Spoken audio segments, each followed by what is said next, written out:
So here I'm taking apart this 2014 Chrysler 200 dash and airbags. I'm going to replace it with this dash and new airbag. So what I had to do was pop off the radio trim first.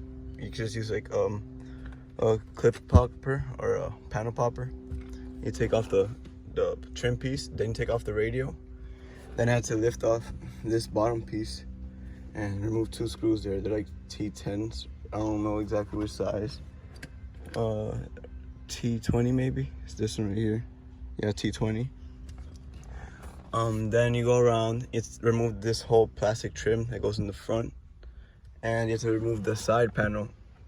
Like lift it off so it could leak out of it to this side. And when you take off the whole, you have to remove the radio as well. And when you take off the whole panel, you could take off 2 screws that goes here, one here and one there. And there's 2 that go, actually there's 2 that go up here, one here, right above the radio, one here and one here.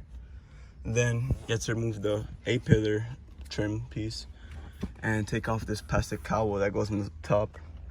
This piece, you pop it out after you remove both of the A-pillar trim pieces. And then you'll find 1 bolt back here, it's another T20, and 1 in that corner. Then you can just remove your dash and replace it. So I was actually wrong. There's 2 bolts in each side. There's one here and one around there, and one around here and one at the end around there.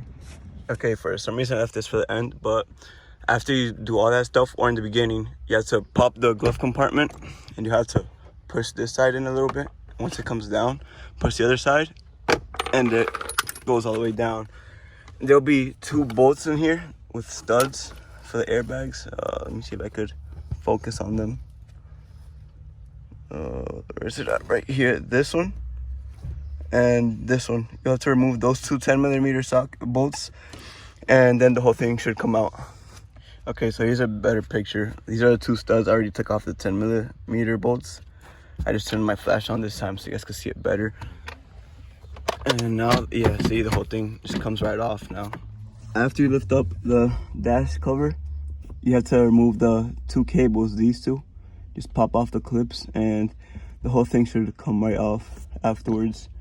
You might have to do a little tug on the dash because it has clips on the back, but after that it should just pop right off. So this is a very likely thing to happen. So what happened here was that the plugs actually melted, like you can see, like fused with the connector, fused with the like actual airbag thing. So you might have to replace them. But the new airbags I have already come with it. So I just cut the wires off and I'm gonna put these ones on. Your plugs are actually good. All you have to do is just like slide a flathead under the orange clip and lift up, and it should pop right out.